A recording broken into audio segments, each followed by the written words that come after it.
So, you want to know which is better? German engineering or American muscle? Buckle up, because this is a wild ride. German cars are like that kid in class who shows all their work.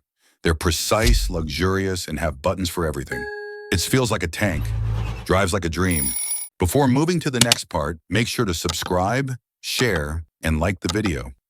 Which one is actually better? But here's the plot twist nobody talks about.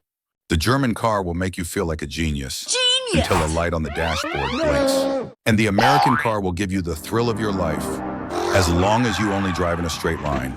So which is better? The one that's a high-maintenance genius or the loud, simple powerhouse? The real answer is so controversial, I can't even say it here. No. Oh, no! You gotta watch the next one to find out. Comment your winner below. See you guys in the next video. Don't forget to like and subscribe.